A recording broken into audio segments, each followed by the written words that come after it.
All right. Hello, everyone. Welcome to Synergetics Livestream. This is Synergetics stream number 15.0, and it's March 13th, 2022. Give me 1 second just to check that everything is working.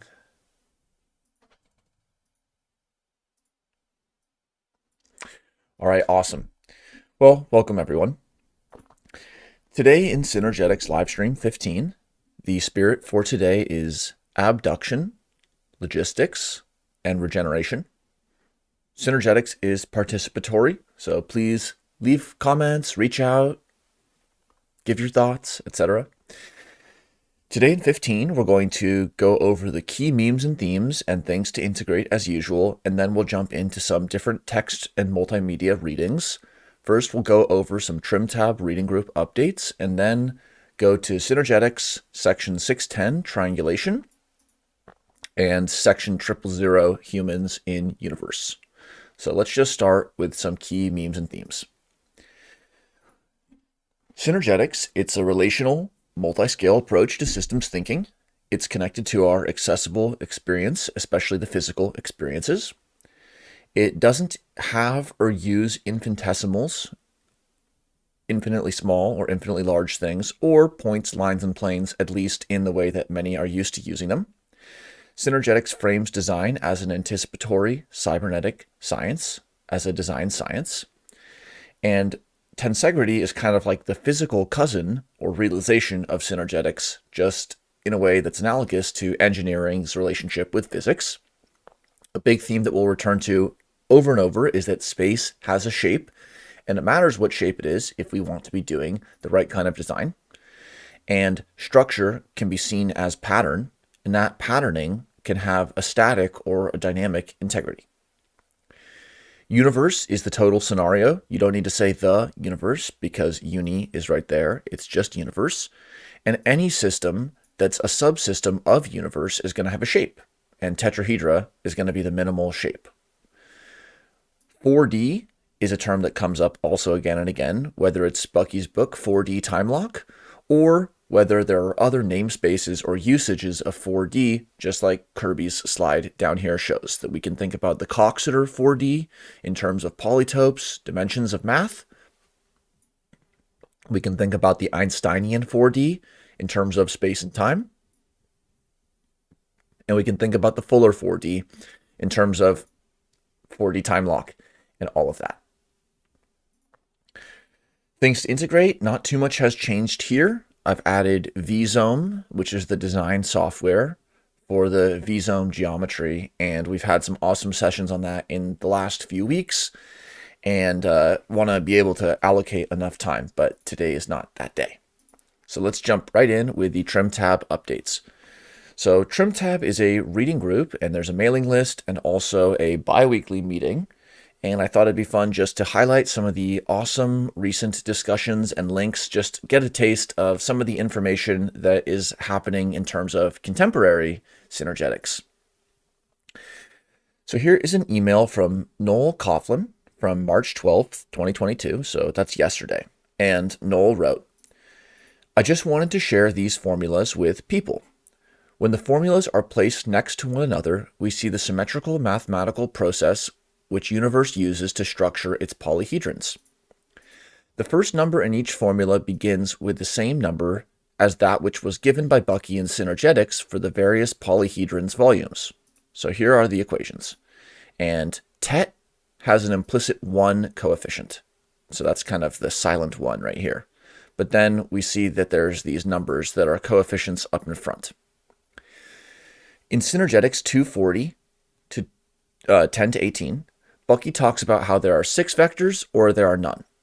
For every point in universe, there are 6 uniquely and exclusively operating vectors. And we talked about section 240, including that exact quote in Synergetic stream number 8.0, probably last year. I point this out because I was super excited when I saw that the symmetry within these formulas only shows itself when the vertex formulas are all set to be a divisor of 6. This offers some proof to Bucky's theorizing. Each sphere or point complex is composed of 6 vectors. With his formulas for the external layer of closest packed spheres like 10f squared plus 2, or 10f to the second power plus 2, because it doesn't have to be a square, and f is the frequency of a shape, for the vector equilibrium, we find that 0 entered into the formula gives us 2. Hence, we obtain the relation of 0 equals 2. When we place 0 in the vertex formulas below, we obtain 1. Herein, we obtain a relation of 0 equals 1. So here's a question. When does 0 equal 2? When does 0 equal 1? And when does 0 equal 0? I thought this was interesting because Synergetics teaches us that universe is plural and at minimum 2. Universe multiplies itself through division, and here we see that there are formulas which suggest that 0 equals 1 equals 2. I'm still not sure if anyone else has discovered the formulas for the vector totals, but if you've ever heard anything about this, then feel free to let me know. Here are the formulas for the total number of closest packed unit radius spheres or vertexes, along with the formulas for the total number of vectors or kissing points between these spheres, along with their volumes. Also see the follow-up emails from Noel and Kirby on this stream. I'm sorry, on that thread. Okay, give me 1 second to just see if I can fix the caption. Otherwise, sometimes the captioning is a little bit finicky. Okay. Is it going to work? All right, maybe no captions for the rest of the stream. RIP to the captions. So, awesome, interesting formulas. Let's keep going with our Trimtab update review. So here's an email that I wrote yesterday on March 12th, 2022. So I wrote, "Hello, Trimtab. I was playing around with objects this morning and had a question for the group. Is there any previous physical or metaphysical work in Synergetics or Tensegrity involving structural elements that serve a dual tension compression function? The idea is that," and I'll just move my camera so that it's a little taking up more space here.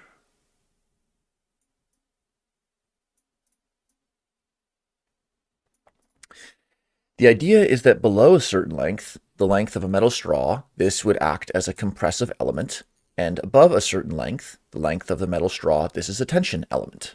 So here's what it looks like. So when it's pulled on from the ends, it's tension, but then when it's pressed, it's a compressive element. So it's a spring inside of a straw, and if you connected something to the ends of the spring, it could be pulled on like it's a tension element, but it gets pressed on, it's a compressive element. So this might play a few roles. For example, mediating categorical phase transitions in structural properties. Some module could be tuned to respond like a pure rigid object under compression and a pure tensile object under expansion. And then here were some pictures I added. So it's a set of springs that are linked together and threaded through a metal straw. And here's a 1972 US half dollar for spatial comparison, and also it's a nice 50-year throwback. So Lionel wrote there, this would be a powerful extension of Fuller's thought. A tensegrity could possibly oscillate with such members. Let's color them blue and red. Construct it so that blues are in compression and reds are in tension. Then oscillate, and in the final phase, blues are in tension and reds in compression. The first challenge I see is that there's a third factor involved, not compression and not tension, but the phase change control. Since each strut by definition can be in compression or tension, there is nothing keeping it locked in either one of those states. They would likely be too elastic or flabby to participate in a classic tensegrity structure. This phase control is a third factor that at the moment I cannot imagine how to implement it. So, can you see how to implement it?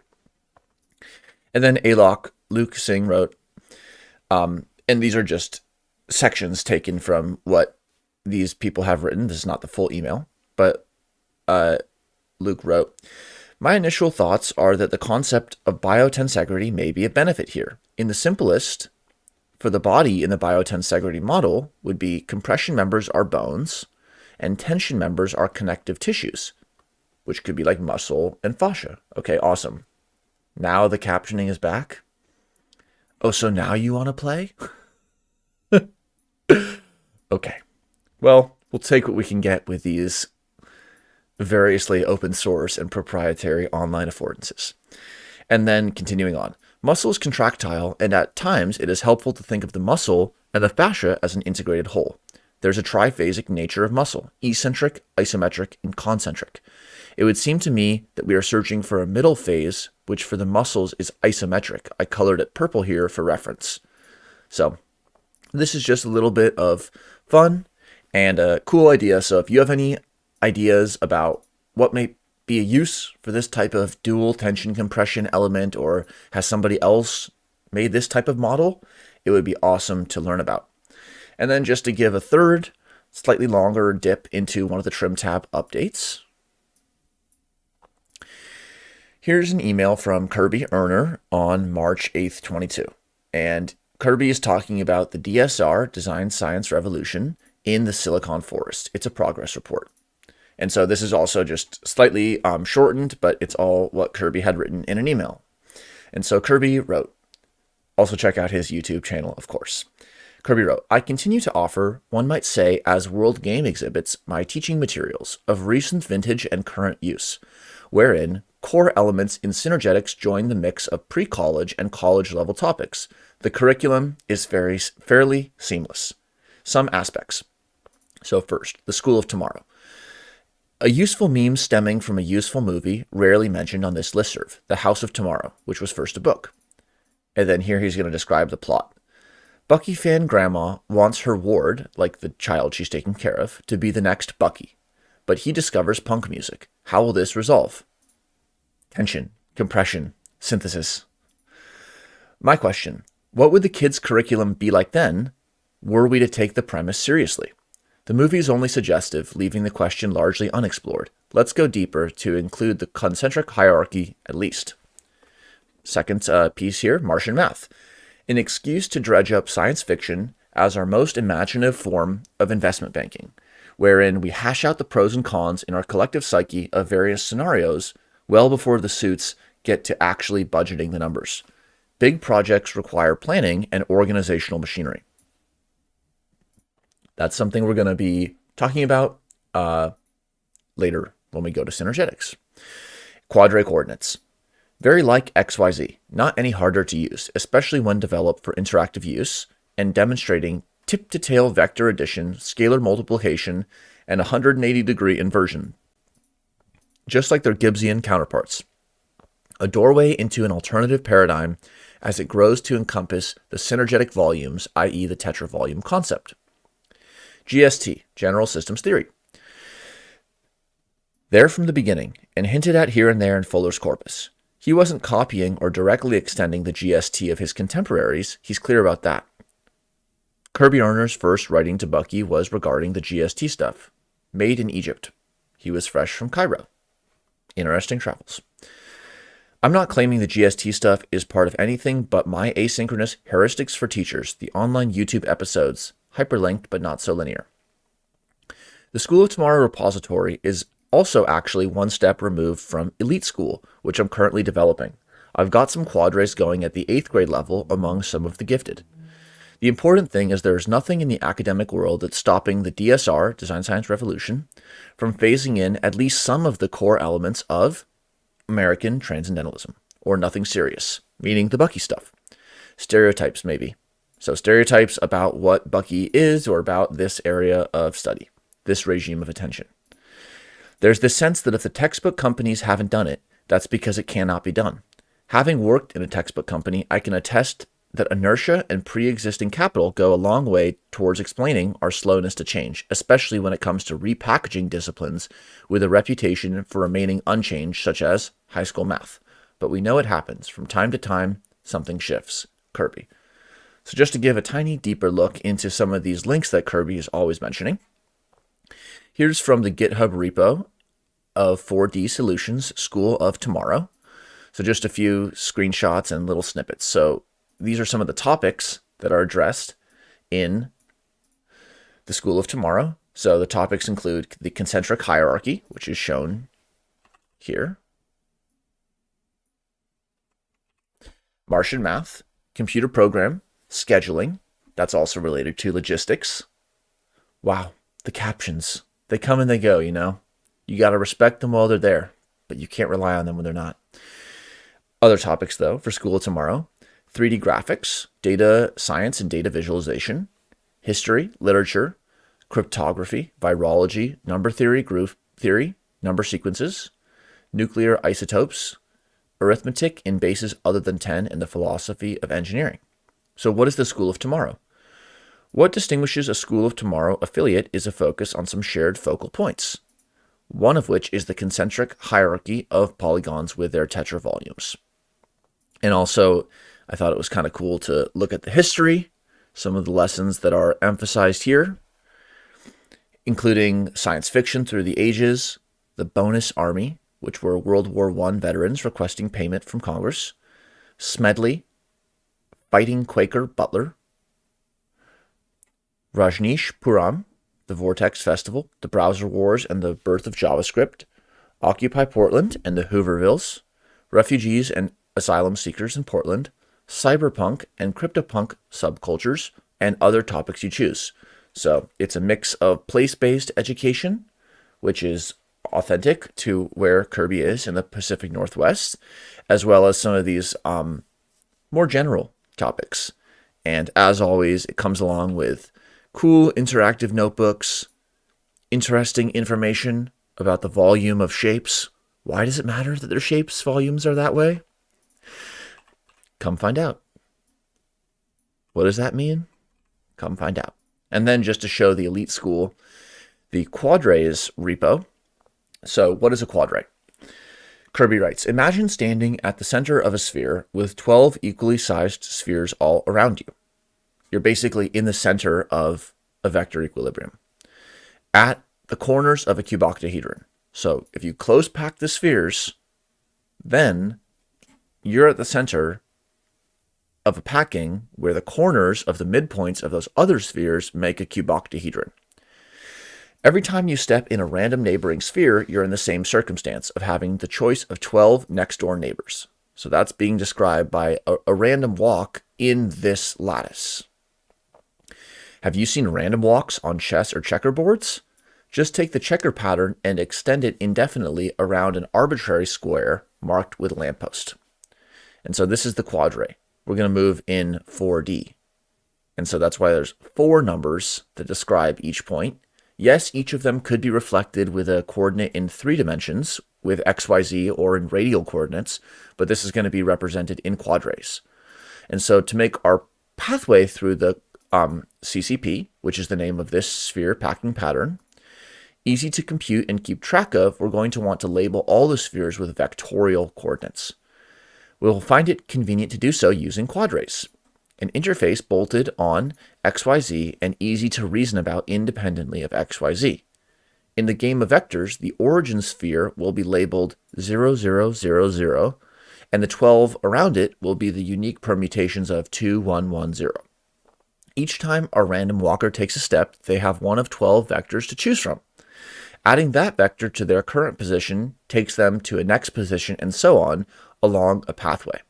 So pretty cool operational coordinate systems. How is it related to the very interesting geometry that we learn in Synergetics? How is it related to volume computation from Euler, and Gerald de Jong, GDJ? How is this related to some work that Kirby has presented elsewhere?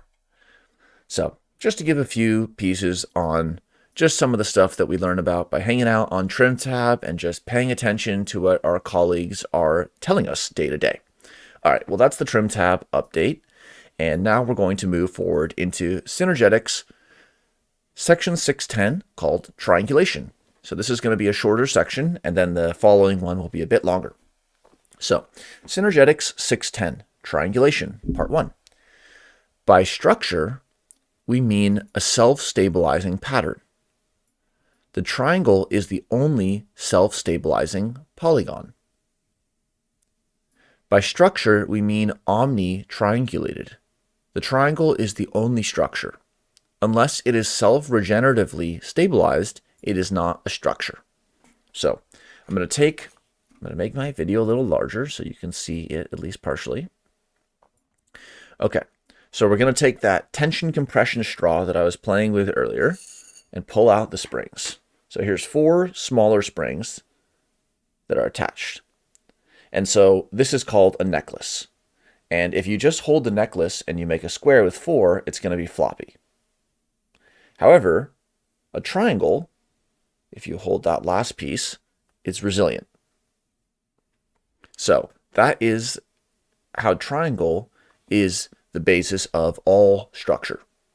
In fact, Bucky takes it to quite an extreme level when he says the triangle is the only structure. And this is something that even people who work with the XYZ sort of square, quadrilateral, the cube world, they use cross bracing.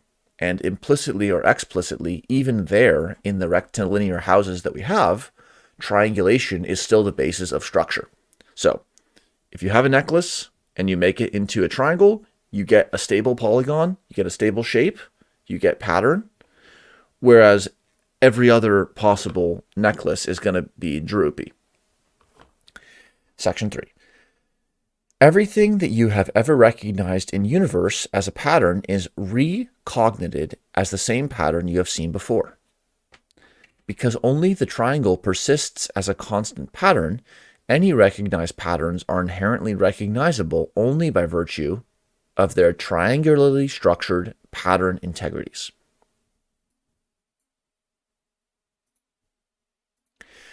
Recognition is as dependent on triangulation as is original cognition. Only triangularly structured patterns are regenerative patterns. Triangular structuring is a pattern integrity itself. This is what we mean by structure. So what is triangulation? And let's look at figure 609.01, instability of polyhedra from polygons of more than 3 sides, before we continue. So here is showing how the triangle is stable. The tetrahedron is also stable because it's omni-triangulated. Omni means all, and so the triangular coordination of every single side of the tetrahedra renders it stable. And so that's why it's possible. I'll make myself bigger again. Here's my spring tetrahedra, like a spring chicken. But this is also not droopy. This is a resilient shape because it's an omni-triangulated shape. However, in contrast, maybe the square, the pentagon, the hexagon, etc. becomes droopy, and other shapes that are not omni-triangulated become very droopy. So what is triangulation, and why is it the basis of structural integrity? What is the difference between a pattern integrity and a structural integrity? We'll talk to that in a second. What about zooming in and out? About tuning in and out, a different regime of attention, starting with universe and then zooming in by discarding irrelevancies. So how do we find the triangles that constitute this recognizable basis of structure? What's the relationship between the structure we observe and the structure out there in the world? And how is this minimal basis of structural integrity related to what in active inference or in the free energy principle we talk about as particular entities or autonomous states? So 610, triangulation is structure and vice versa. 610.10, structural functions. 11, triangulation is fundamental to structure, but it takes a plurality of positive and negative behaviors to make a structure. For example, always and only coexisting push and pull, compression and tension. Always and only coexisting concave and convex. Always and only coexisting angles and edges. Always and only coexisting torque and counter torque. Always and only coexisting insideness and outsideness. Always and only coexisting axial rotation pulls. Always and only coexisting conceptuality and non-conceptuality. Always and only coexisting temporal experience and eternal conceptuality.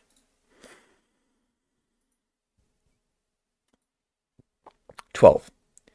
If we want to have a structure, well, first let's just take a thought on 11. And of course, just like every other section in these videos, pause it, leave a comment, let me know what you think, do it in public, do it in private. This is just a call for participation and for engagement and attention to Synergetics and beyond. 12. Well, what is being aimed towards in 11 is to give some of these, giving a plurality. Each of the lines are constituting a plurality, and more could be added, of these complementary positive and negative behaviors, which we'll talk more about in a second. If we want to have a structure, we have to have triangles. To have a structural system requires a minimum of 4 triangles. That's the tetrahedron is the simplest structure. So we were just talking about triangle as the basis of structural integrity and of structure itself. So why not say the triangle is the simplest structure, or the line is the simplest structure, or the point is the simplest structure? Well, this kind of returns to our key memes and themes about how in Synergetics, points, lines, and planes don't exist or are not used in the same way that we might be used to from a non-Synergetics education. The point, line, and plane, despite the Kandinsky book, actually only exist in conceptuality. Maybe Kandinsky would be fine with that claim. And it isn't until we have space enclosure that we have actual spatial existence. And so the tetrahedron is the minimum system, the simplest structure, because it's the minimum space enclosing system. And it contains 4 vertexes, 4 vertices that can be thought of as energy events, as well as all of those 6 edges that reflect the relationship between those energetic events. We could have something that, for all conversational intents and purposes, looks like a triangle. Like if we were to have 3 pieces of railroad track and we welded them into a triangle.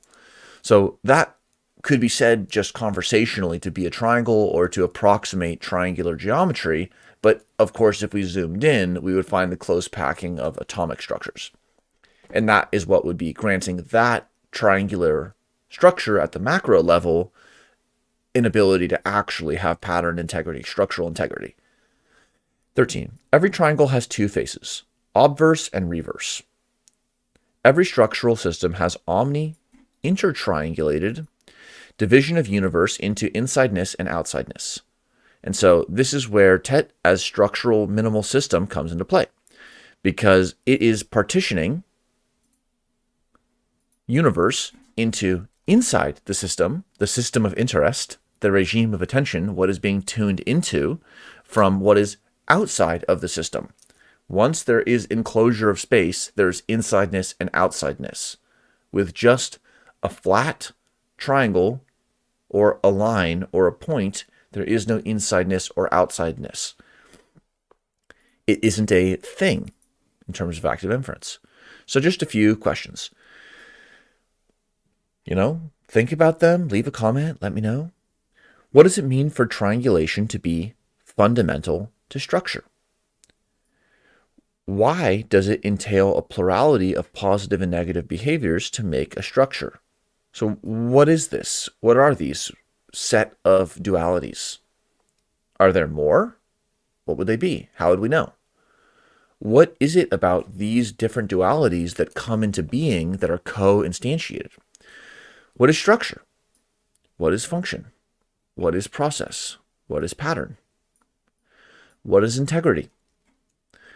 Where does the physical and metaphysical come into play here? Is Tensegrity about the physical and Synergetics is about the metaphysical? Just to close out this section, we can turn, as we sometimes do, to William Blake. And so here on the left side is the 3rd page of William Blake's work, The Marriage of Heaven and Hell. And some of the parts that are written, starting right there in the middle of the page. Without contraries is no progression.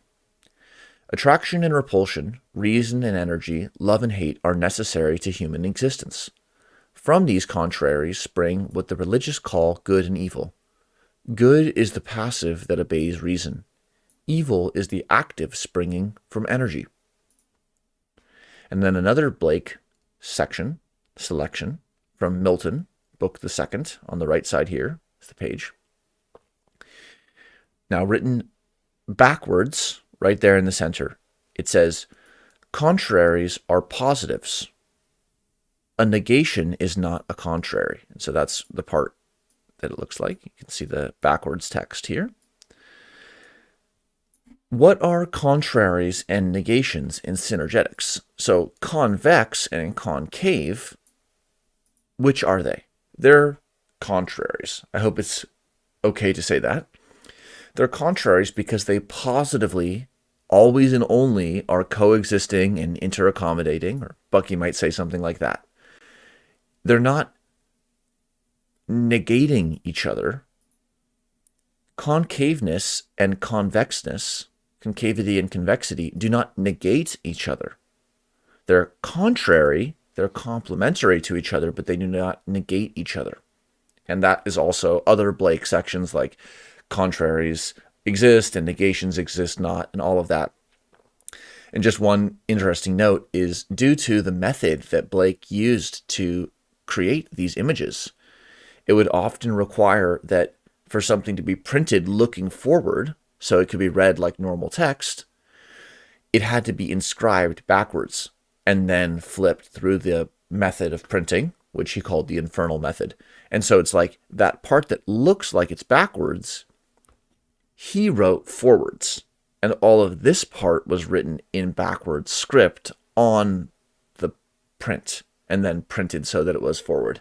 So a lot of playing with positives and negatives and forwards and backwards, contraries, negations, and a lot of interesting areas to look into with respect to Blake, as well as to classical philosophy in the Stanford Encyclopedia of Philosophy, and many, many other places. So just a short section on triangulation and the key memes and takeaways here, the things that you can just have at your layer one, have at your disposal, be ready to just bring up every time you hear structure or integrity or triangle, is that triangle is structural basis of everything. And also, yes, and we have these complementary relationships, which, transposing from the Synergetics ontology into the Blakean ontology, we can talk about in terms of being contraries rather than negations. Okay. The last section for today, which might be a slightly longer section, is going to be the early section of Synergetics, Humans in Universe. So this is section 000.100, and the text just says, Introduction to the 10 color posters. And so I grabbed the posters, and I'll just sort of expand each one just so we can take a look at it, document it, take screenshots, etc. So here's poster 1. Simplest trigonometric solutions.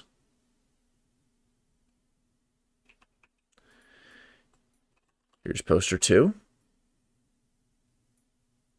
Conceptuality of trigonometric functions of angle A as expounded in Synergetics. So here's the classical functions, sine, cosine, tangent, cotangent, secant, cosecant, being related to this spherical geometry. It's kind of like the unit circle, except we're taking it seriously this time.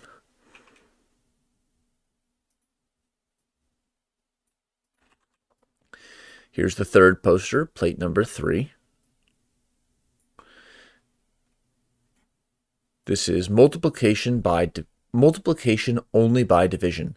3 ways of progressive halving, starting from primitive unity or tetrahedron. So here's a 2-frequency tet with 2 tets, and then here's how it's divided to get to this shape, and then how that can be continued to be broken down, and so on. Poster 4. This says the deceptiveness of topology quanta lost by congruence. So this is kind of like a jitterbug from the most compacted tet in G to the most expanded cuboctahedron vector equilibrium in A. Here is plate 5, Synergetics operational accountability of all vanishing and elsewhere reappearing quanta. Here's 6, now you see it, now you don't. Quanta lost by precession, the Richter transformation.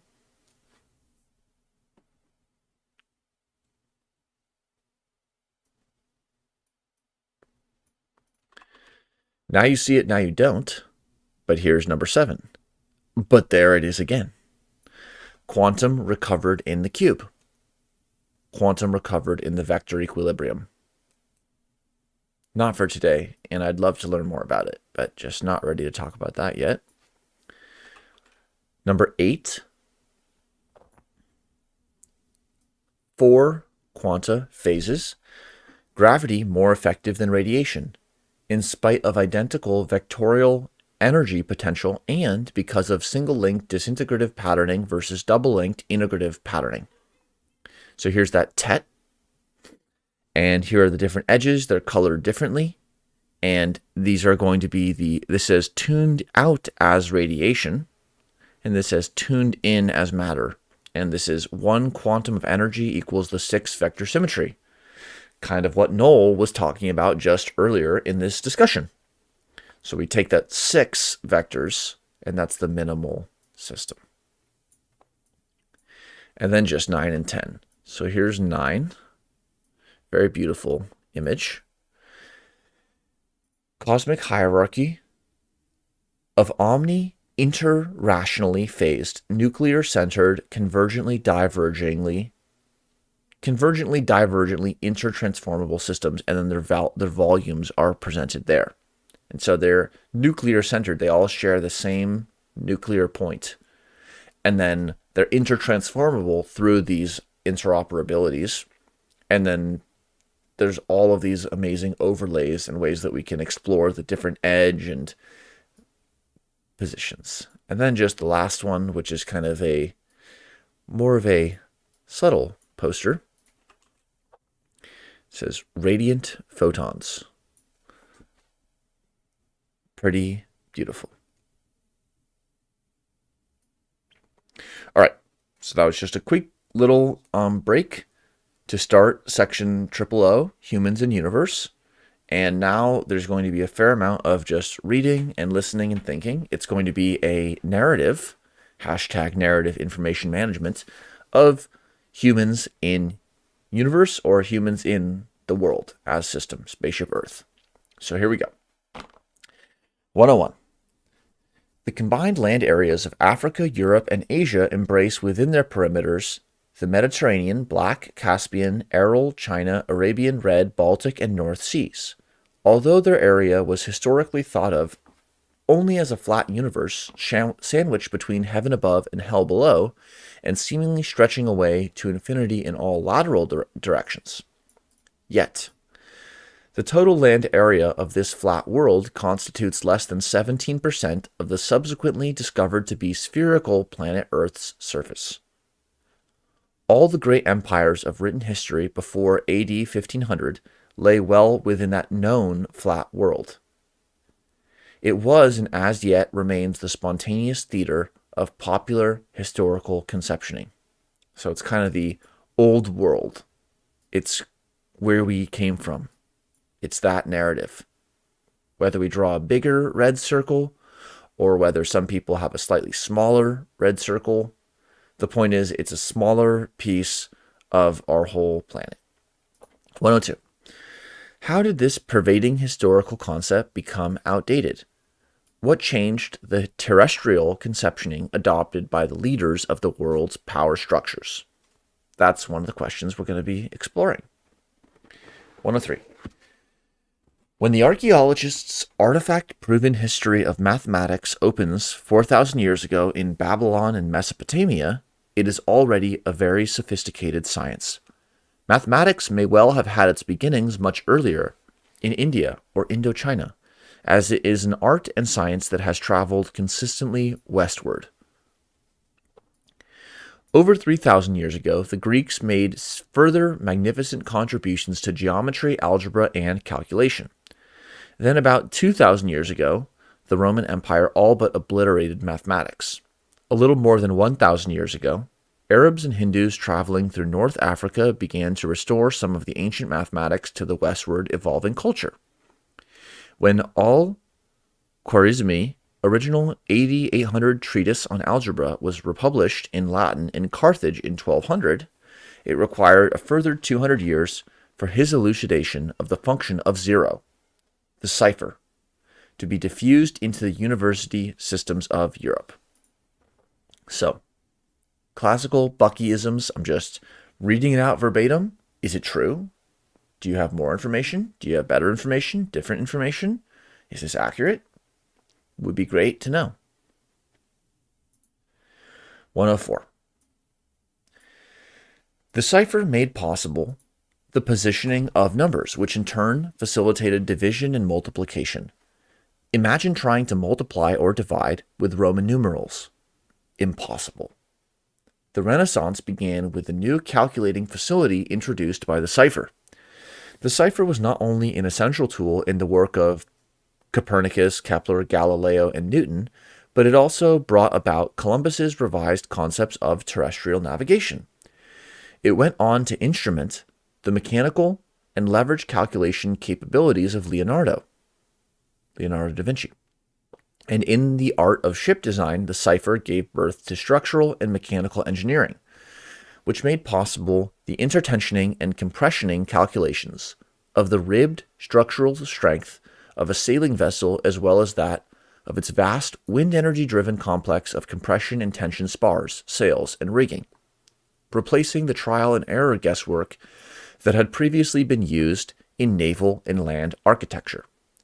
This capability in mathematical multiplication and division opened up a whole new field of safely anticipated structural engineering and navigation. Wow, awesome section here. So, anticipated structural engineering and navigation.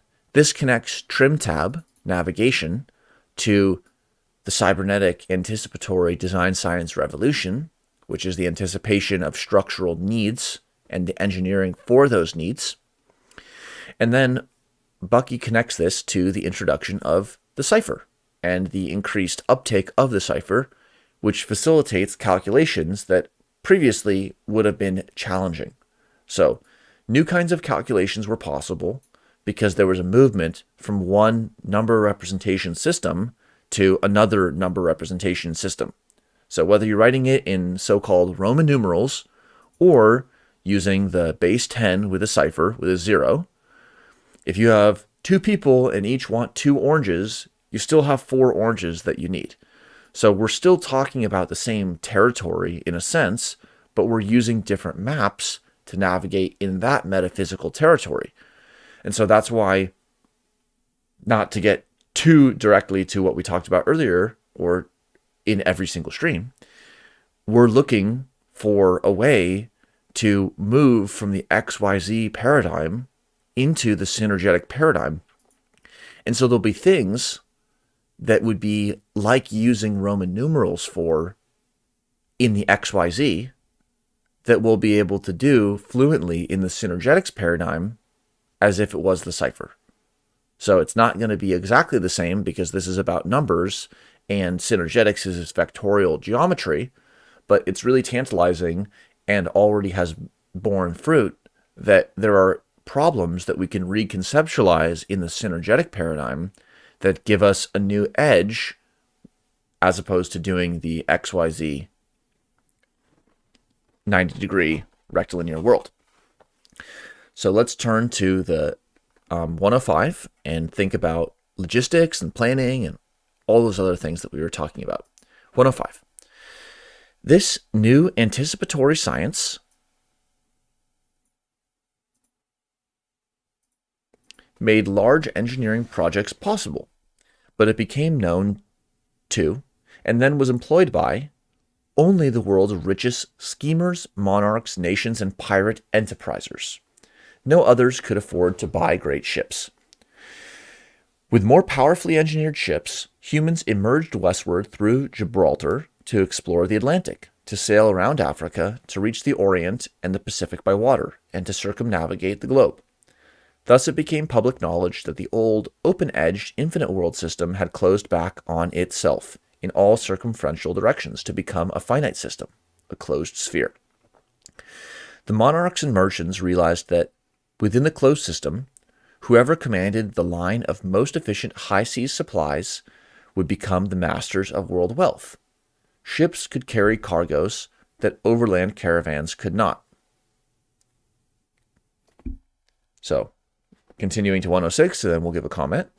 106. In 1600, the East India Company was founded as a private enterprise by Queen Elizabeth and a small group of her intimates. The limited legal liability of their enterprise was granted by royal decree, and its projects were thereafter militarily sustained and protected by Great Britain's Royal Navy and colonial troops. In England, the East India Company College was established to train the officers of the enterprise for their worldwide deployment. That college and its handsome campus are still in operation as of 1979. The British Empire became the first in history of which it could be said that the sun never set. Famous quote. These last two sections, to learn more about Bucky's perspective and about the history and the narrative here, you might want to check out his work, Grunch of Giants, because it relates to how the entry cost of naval engineering and the opportunity of controlling the highways and the byways moved from overland caravanning to oversea caravanning, and then due to piracy in multiple ways, it moved into the financial sector, where don't we still talk about currency and above water and underwater and how liquidity gets frozen and all of that? 107.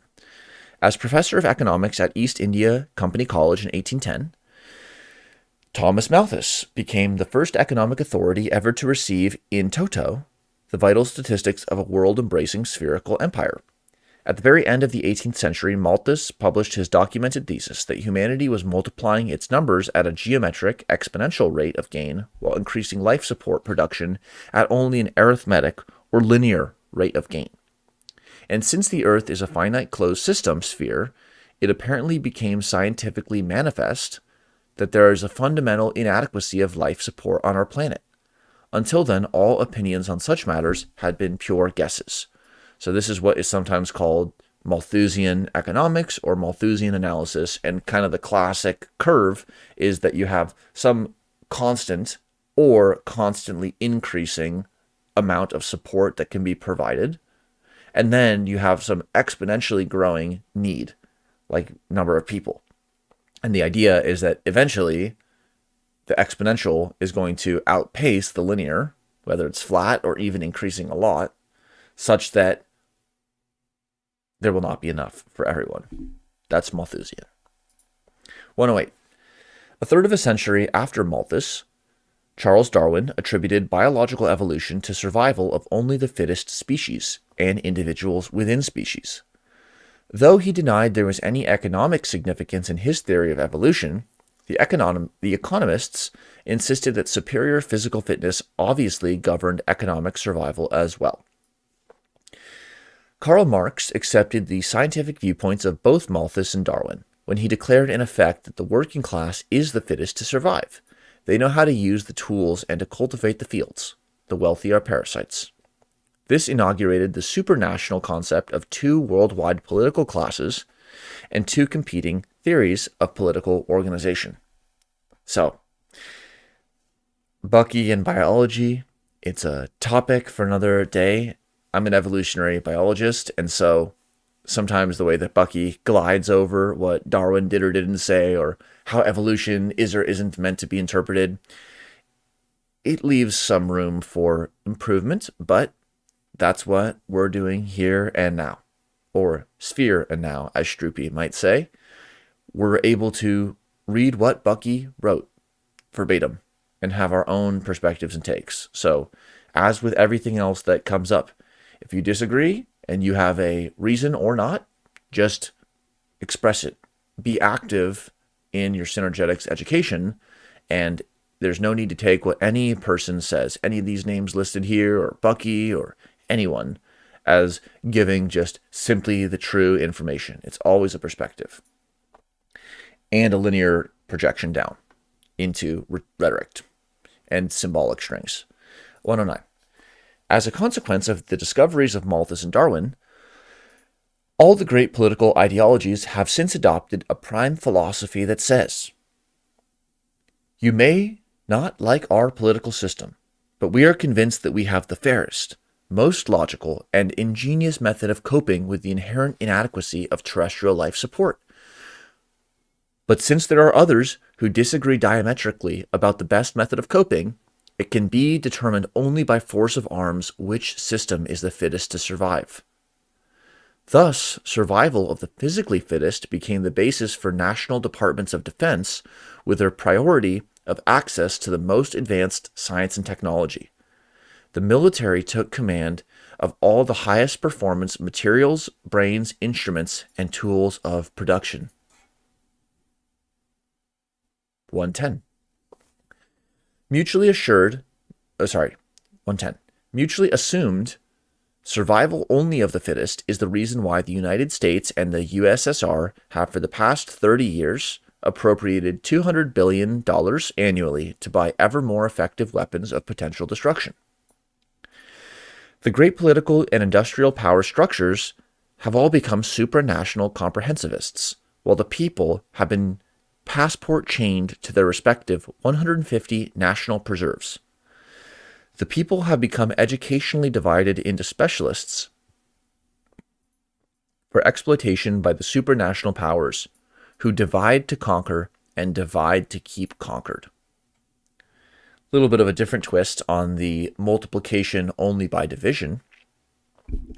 This touches upon a theme that, again, is expanded upon in The Grunch of Giants and elsewhere, which is a combination of a few themes and memes. So one is that due to the perceived or actual struggle for survival and adversarial nature of the geopolitical operating environment, quote, all of the highest performance materials, brains, instruments, and tools of production go to where? They go to the national departments of defense.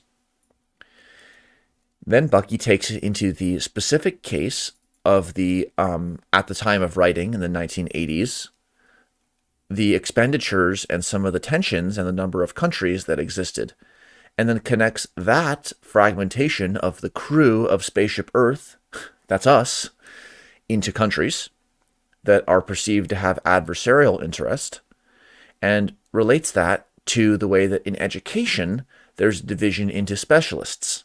And specialists, Bucky's suggesting, can be exploited by the powers that be, by the grunge, in a way that comprehensivists are not exploitable or are not exploited. 111. Up until the 20th century, reality consisted of everything that humans could see, smell, touch, and hear. Then, at the entry into the 20th century, the electron was discovered. A century after the time of Malthus, much of the science became invisible with the introduction of an era of electronics, electromagnetics, and atomics. These invisible micro and macro exploring cosmic instruments provided for rearrangements of atomic interpositioning, whose metallic alloying and chemical structuring produces ever more powerful and incisive performances per pound of physical matter employed. One question: up until the 20th century, for whom, reality consisted of everything that humans could see, smell, touch, and hear. So let's just say that that is a shorthand for sensory reality or sensory perception, observations, observed states, as we'd say in active inference. Where's imagination? Where is conceptuality? Wasn't there conceptuality before the 20th century? And then, if we're going to say that something changed, don't we also learn about electrons through our observations and sensory modalities. So not exactly sure about this, but c'est la vie. And now we're going to jump into talking more about the per pound performance of physical matter. But first, there's a quick intermission from historical narrative to talk about structure, gravity, and tension and compression. 112. 112. Structures are complexes of visible or invisible physical events interacting to produce stable patterns. A structural system divides the universe into all universe outside the structural system, macrocosm, and all universe inside the structural system, microcosm. Newton's discovery of mass interattraction showed that the interattraction forces of atoms, planets, stars, or galaxies increases exponentially as the interdistances decrease arithmetically, and vice versa. Halve the interdistance, and make fourfold the interattractive integrity of the remotely bodied structural system. That is the law of gravity. Symmetrical, non-contacting, concentric interpositioning of already symmetrical arrays of atoms produces exponentially increased interatomic coherence of materials. The section in green is tetrahedra as minimal system, the minimal space enclosing system, separating universe into the microcosm, the system of interest, the regime of attention, the target system, and macrocosm, the niche, everything else except for the target system. And of course, systems can consist of nested systems. That's high frequency and nested. 113. Gravity is the inwardly cohering force acting integratively on all systems. Radiation is the outwardly disintegrating force acting divisively upon all systems. So, tension and compression, radiation and gravity, complementaries, contraries. They're not negations. They don't negate each other. They coexist. That's tensegrity, tension and compression, gravity and radiation. 114. All structural systems are comprised of tension and compression components. Stone masonry has a high compression resisting strength of 50,000 pounds per square inch ultimate. But masonry has low tensional coherence. It can withstand only 50 pounds per square inch tensing. Stone Age derived masonry is 1,000 times more effective in its resistance to compression than to tension. So, this is saying if you have a brick wall and you have mortar and masonry, however that is defined here, it can resist 50,000 pounds per square inch getting pressed down. However, if you were to kind of expand it and have tension, it is actually quite weak. It only has 50 pounds per square inch. But whatever the values are and whether we evaluate them as strong or weak, the point is that there's a ratio that favors compression by 1,000 to 1. 115. Throughout the 3 million known years of the Stone Age, humans relied on gravity to hold their vertical stone walls together until, as it often happened, they were shaken apart by earthquakes, against which they had almost no tensionally cohering resistance. Gravity pushed humanity's stone structures inwards towards the Earth's center. Humans had to build their structures on bedrock shoes to prevent them from sinking vertically into Earth's center. Stone buildings could not float on water, but nature had invented low-weight wood of high self-cohering tensile strength, averaging approximately 10,000 pounds per square inch, and of relatively low compression resistive capability, also approximately 10,000 pounds per square inch. Wood floated on water and could move useful loads horizontally. Wood made good rafts for transporting humans, but not for floating heavy cargoes. Thus, the high tensile strength of wood, combined with the human discovery of the intertrussing principles of structuring and the low overall displacement weights involved, made possible for humans to design and fabricate air-enclosing wooden vessels whose structure and space enclosure combined to produce highly successful wooden vessels of the sea that could carry great cargoes. So a few things. First off, 3 million known years of the Stone Age, humans relied on gravity to hold their vertical stone walls together. What about the diverse architectural styles that have been observed around the world? Did they all use stone? I don't think so. Talking about wood, 10,000 pounds per square inch of both tension and compression. So wood under compression is only 1/5 as strong as masonry, like if it were a beam in a building that was getting compressed. However, wood is much stronger in terms of its tensile strength than masonry. And then Bucky points out how the raft is useful for moving things horizontally, but a raft, just like a flat piece of wood, is not great for floating heavy cargo. And so the insight was to fabricate air-enclosing wooden vessels whose structure and space enclosure combine to produce highly successful wooden vessels. So also known as a boat. 116. In the 1850s, humans arrived at the mass production of steel, an alloy of iron, carbon, and manganese having a tensile strength of 50,000 pounds per square inch, as well as a compression-resisting capability of 50,000 pounds per square inch. Steel has the same compression resistance capability as masonry, but it also has 1,000 times greater tensile capability than masonry, and 5 times the tensile or compressive strength of wood. Steel brought mankind a structural tension capability to match stone's previous millions of years of exclusive compressional supremacy. With far higher tensile strength per weight than wood, steel made possible ever more powerful watertight air-containing vessels than did wood, even though steel by itself does not float. So, cool. If a piece of metal doesn't float, why does a boat? It has to do with the air enclosure. And also, this approach of very quantitative and tension and compression oriented way of looking at materials development of humanity and then connecting who had the advantage and the utility of different materials and design science processes and how those advantages were deployed in the context of informational and strategic asymmetries, and how that guides the time evolution of the human group. Very classical Bucky take. 117. The technology of metallurgy began developing metal alloys of ever higher strength-to-weight ratio.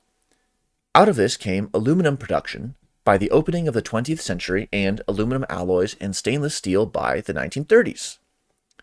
These new materials made it possible to design and build engine-powered all-metal airplanes, structural vessels, which could pull themselves angularly above the horizontal and ever more steeply aloft. With the advent of successively higher strength-to-weight ratios of metal alloys and glass-reinforced plastic materials, ever more heavily laden airplanes were designed, which could climb ever more steeply and faster. Finally, humans developed so much strength per weight of materials capability that they accomplished vertol jet plane flight and vertical space vehicle blastoffs. Since then, humans developing ever greater strength per weight of material have gone on to carry ever greater useful loads in vertical takeoff vehicles at ever more accelerated rates of ascent. So vertol is kind of like a contraction of vertical takeoff and landing, aka kind of like a helicopter. But also if you look up vertol, you'll see it's a specific type of vehicle.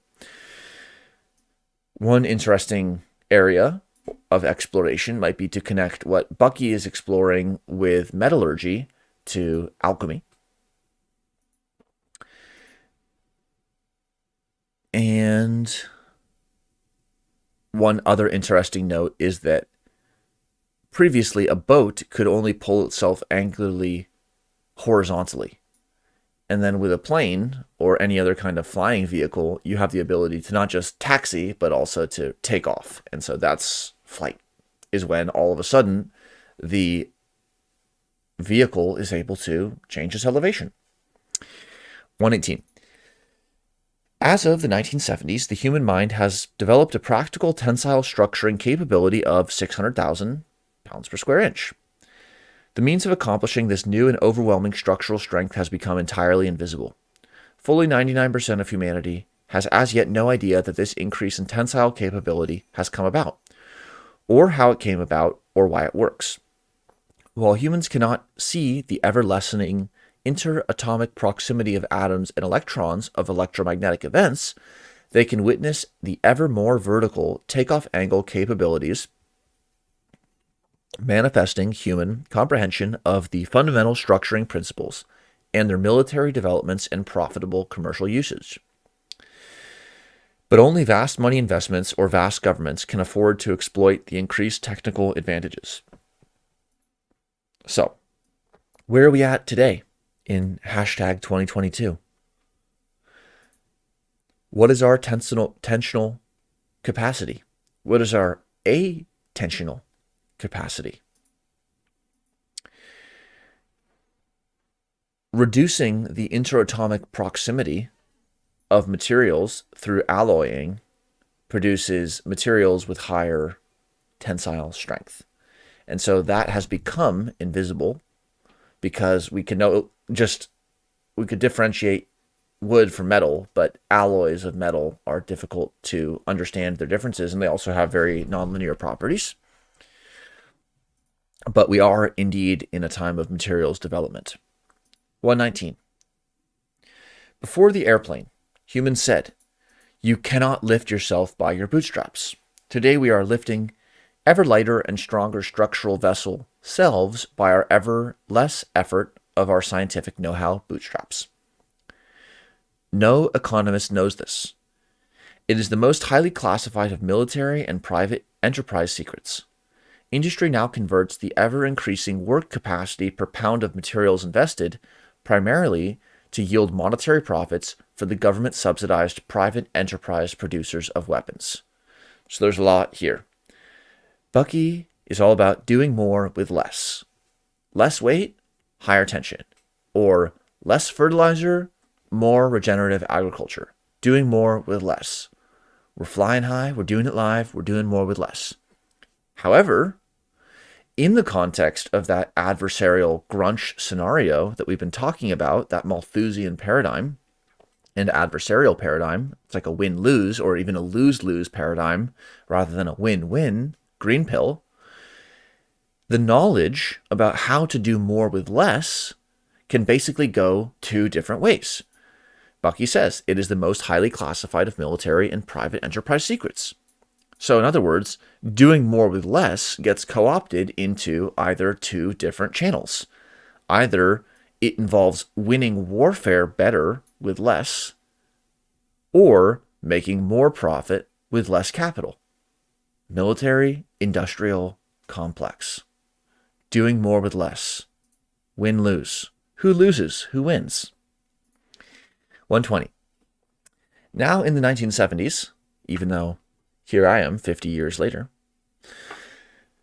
we can state an indisputable proposition of abundance of which the world power structures do not yet have dawning awareness. We can state that as a consequence of the myriad of more with less invisible technological advances of the 20th century, and employing only well-proven technologies and already mined and ever more copiously recirculating materials, it is now technically feasible to retool and redirect world industry in such a manner that within 10 years we can have all of humanity enjoying a sustainably higher standard of living with vastly increased degrees of freedom than has ever been enjoyed by anyone in all of history. So a few different points here. First, we have doing more with less.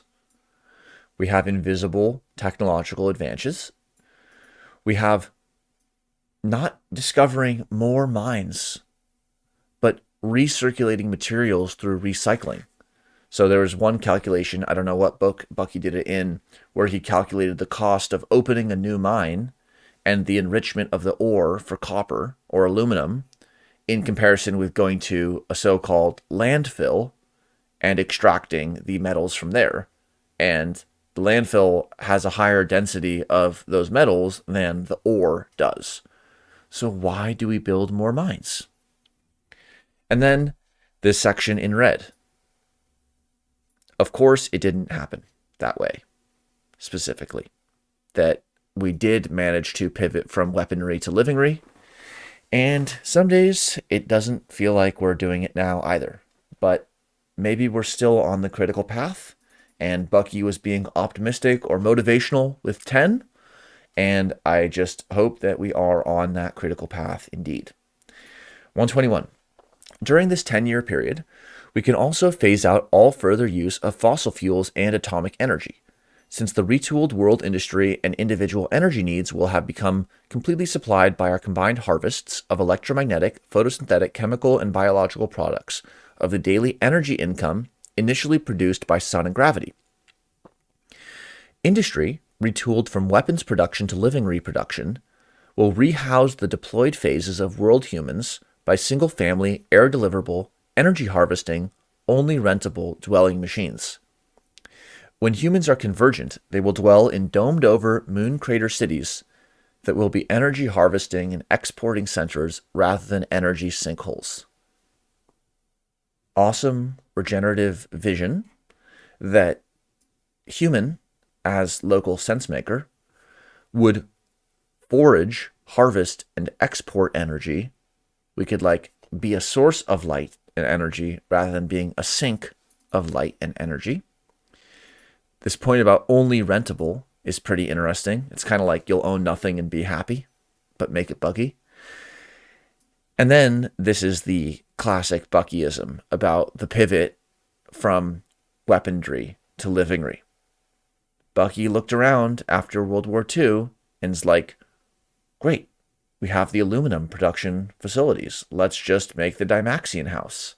Let's keep this effort and intensity, and let's, without falling into this war on drugs, war on cancer, etc., let's fight the war on the fact that there's not enough for all of our nestmates. But again, it didn't exactly happen that way. 122. All of the foregoing makes it possible to say that since we now know that there is a sustainable abundance of life support and accommodation for all, it follows that all politics and warring are obsolete and invalid. We no longer need to rationalize selfishness. No one need ever again earn a living. Further living for all humanity is cosmically prepaid. So, we take Bucky for what he wrote in collaboration with Applewhite, but I cannot help but hear that voice in my head that says, okay, let's say we nail that pivot from weaponry to livingry, and then the population explodes. Or for some reason there's enough propaganda and education such that the population stabilizes in some way. Then what? Will we not still have conflict? Are we not just delaying conflict to some later time?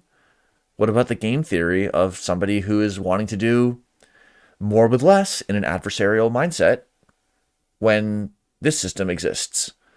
So how strong is that top-down control going to be?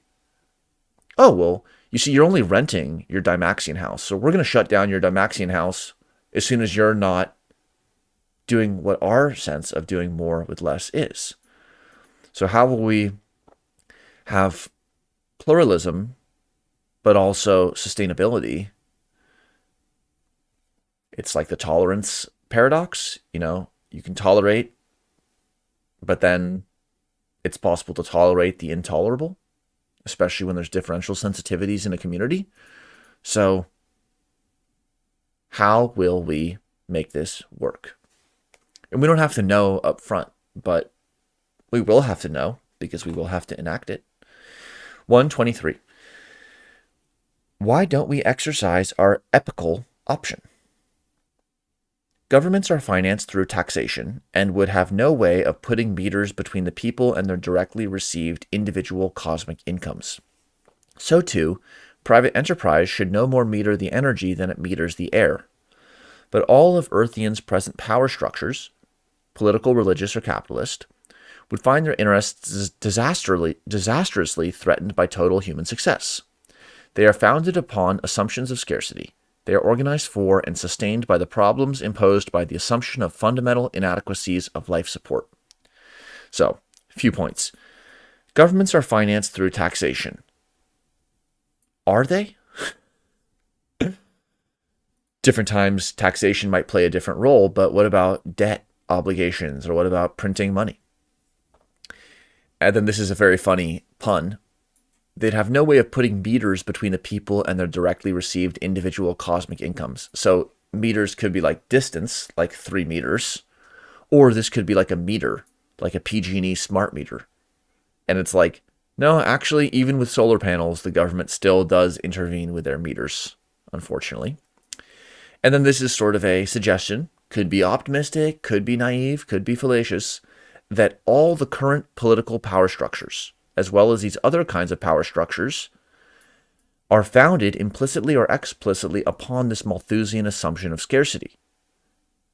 And so they're only able to be doing local optimization in this globally vicious regime. And so does that point the way towards a total transformation of power? 124. Why does not the public itself demand realization of its option for a revolution by design science? Why does not the public itself demand realization of its option for a revolution by design science? Less than 1% of humanity now knows that the option exists. 99% of humanity cannot understand the mathematical language of science. The people who make up that 99% do not know that all that science has ever found out is that the universe consists of the most reliable technology. They, the 99% here, think of technology as something new. They regard it as threatening, both in terms of modern weaponry and job-eliminating competition for their life-sustaining opportunities to, quote, earn a living. Ergo, humanity thinks it is against technology and thinks itself averse to exercising its option. So this is the technology option. And Bucky is saying, for many people, 99% is just a stand-in for most people, or it's even a stand-in for all of us most of the time. Technology has been deployed in that Malthusian military-industrial paradigm. Technology is seemingly often used for either hurting more people with less or making more profit with less.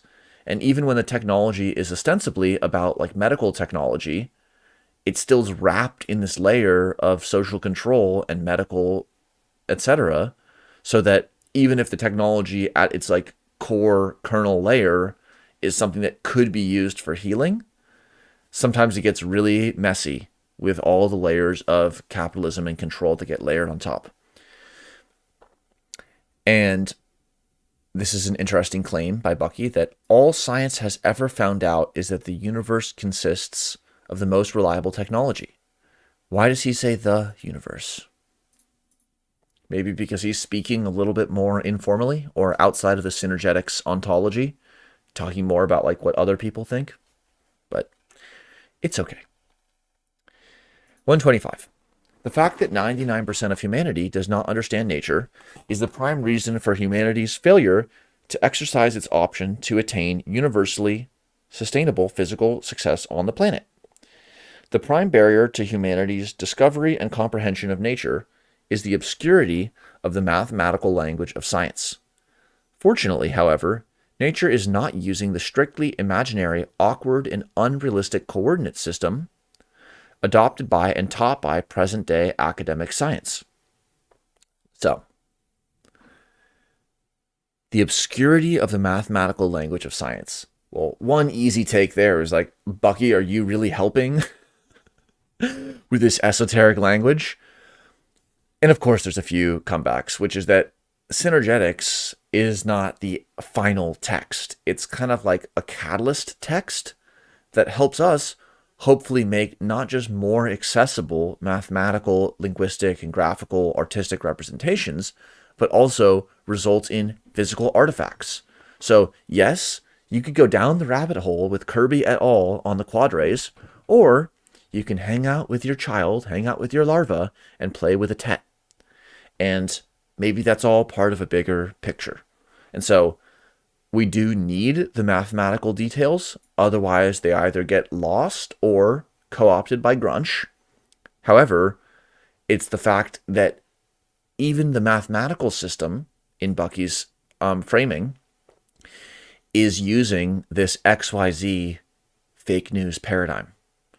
And so that is what he is saying is adopted and taught by present-day academic science.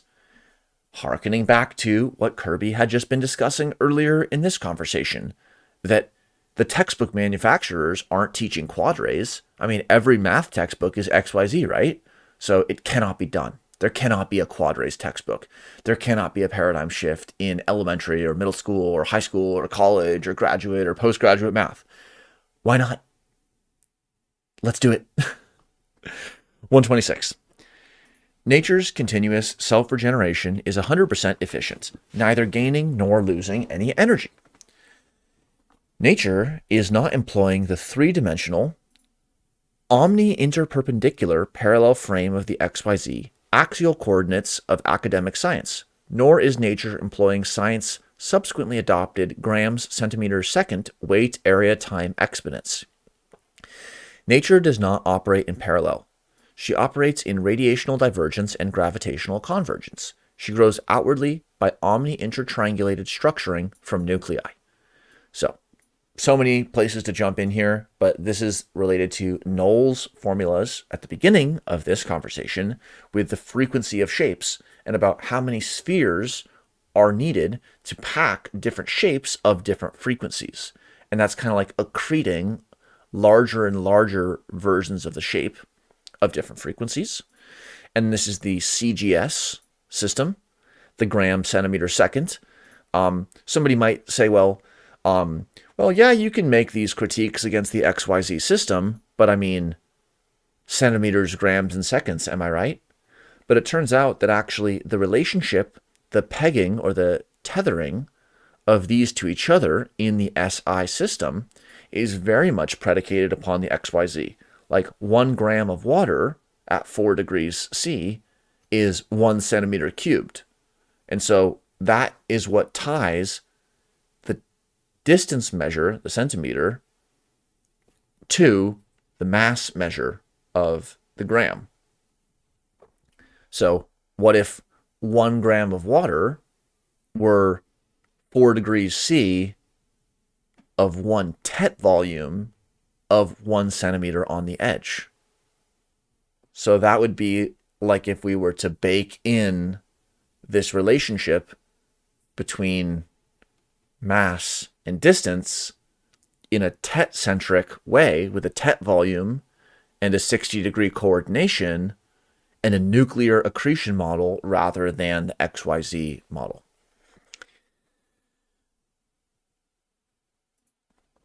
(127) Nature is inherently 8-dimensional, and the first 4 of these dimensions are the 4 planes of symmetry of the minimum structure of universe. The omni-triangulated equivector edge tetrahedron. In respect to the conceptual pre-time size tetrahedron's volume taken as unity 1, with its 6-unit vector edge structure, the always conceptual independent of size family of primitive pre-time size least complex polyhedra have the following exact volumes: the vector triangulated cube 3, the octahedron 4, the rhombic tricontahedron 5, and the rhombic dodecahedron 6. When the size information is introduced, it occurs only as a frequency of modular subdivision of each unit vector structuring of the primitive family's respective 1, 2, 3, 4, 5, and 6 tetravolumes. Frequency to the third power, f cubed, values then multiply the primitive, already 4-dimensional volumetric values. In physically realized time size, each has therefore 4 plus 3 equals 7 dimensions. But since each system is inherently independent in universe, and therefore has spinability, one more dimensional factor is required, making a total of 8 dimensions in all for experientially evidencing physical reality. Great quote, and this is the kind of quote that makes me want to have that integrated knowledge management system for Synergetics and the Synergetics ontology, where we could just click, like, every number is so special. 1, 2, 3, 4, 5, 6, 7, 8, 9, 10, 11, 12. All of them. And so it would be awesome to be able to, like, click on 8. Okay, nature's 8-dimensional. Okay, 8. What else do we know about 8? Where else was 8 used? Just pull up every single equation where 8 comes into play, or every section in Synergetics where it's using the term 8. So that would at least help me and some other people navigate through. But this is pretty interesting about nature being 8-dimensional. And what about 4D? What about 4D time lock? 000 subsection 127.1. So like we're deep in the decimal here because all of this is in section 000. To define the everywhere and everywhen transforming cosmic environment of each and every system requires several more intercovariant system dimensions: planetary, solar, galactic, and intergalactic. Because of the 6 positive and 6 negative degrees of freedom governing systems within systems intertransforming, we have 8 plus 6 equals 14 dimensional systems in cosmic relationship governance. Okay. Fine. 128. Nature is using this completely conceptual 8-dimensional coordinate system that can be comprehended by anyone. Fortunately, television is spontaneously attractive and can be used to teach all the world's people nature's coordinating system, and can do so in time to make it possible for all humanity to favorably comprehend and to exercise its option to attain universal physical success, thereby eliminating forevermore all world politics and competition for the right to live. The hydrogen atom does not have to compromise its functional potential by first earning a living before it can function directly as a hydrogen atom.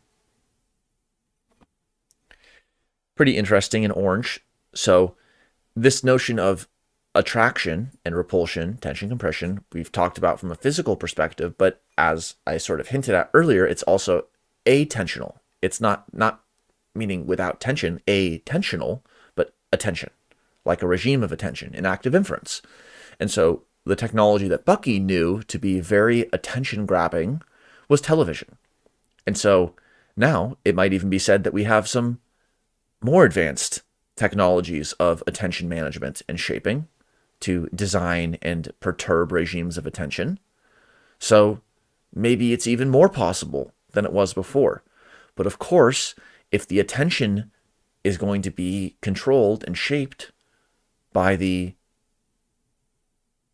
grunge, we're not going to get there.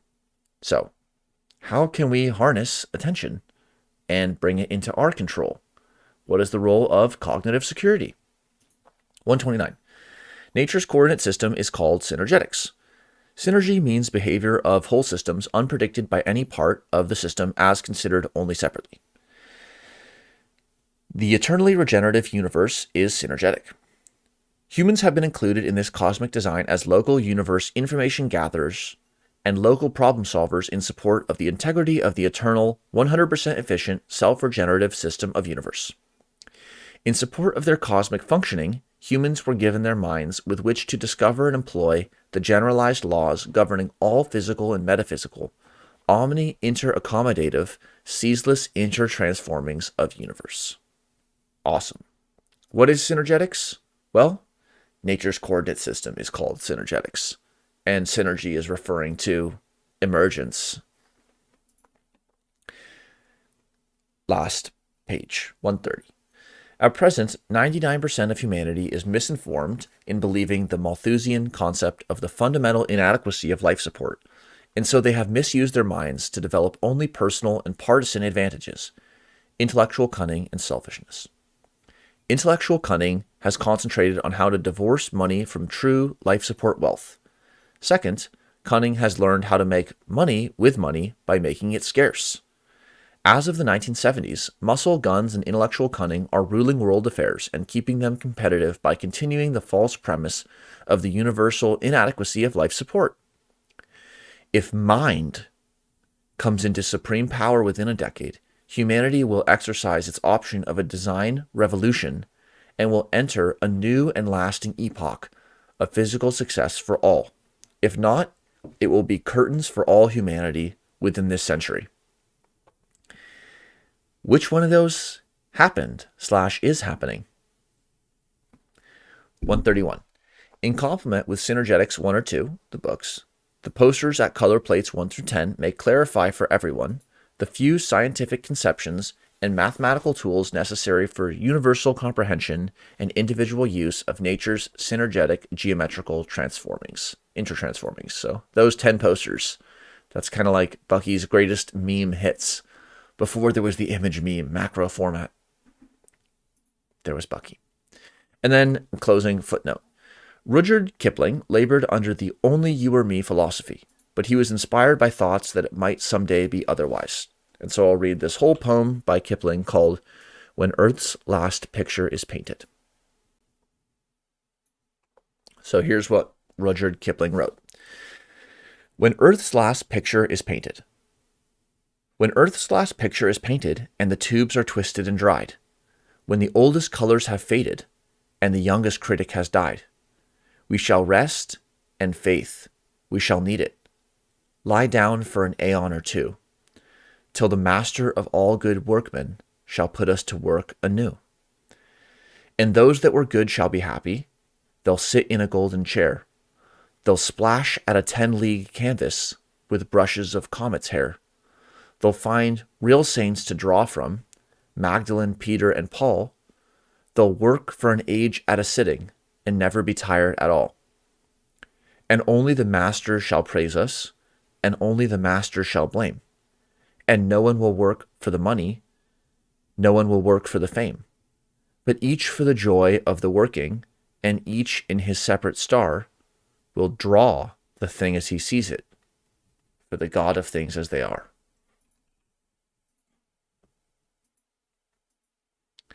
All right, that concludes Synergetics 15, and we had a spirit of abduction, logistics, and regeneration. We had some captioning, technical heterogeneity, but I hope that for those who use the captions for accessibility, that they're still functional enough. Thanks a lot for watching to the end. Hope that you've enjoyed it and would just really look forward to and appreciate people's feedback and engagement and contributions on Synergetics. It was a good section to look at with the Zero because it's Bucky's narrative perspective on where we are and how we got here, and also a little bit of where we're going. And ain't that Synergetics to connect the historical narrative with a personal narrative to the structural basis of reality and triangles and tets and the cosmic hierarchy, and to our friends and our colleagues on the ship, our co-trimtabbers, those that help us learn and stay supported when things are uncertain or challenging, because we all need the whole crew on Spaceship Earth to make it happen. So thanks again for watching. Again, hope you enjoyed this. And see you in Synergetics 16, or I guess in some other live stream. All right, bye. Thanks.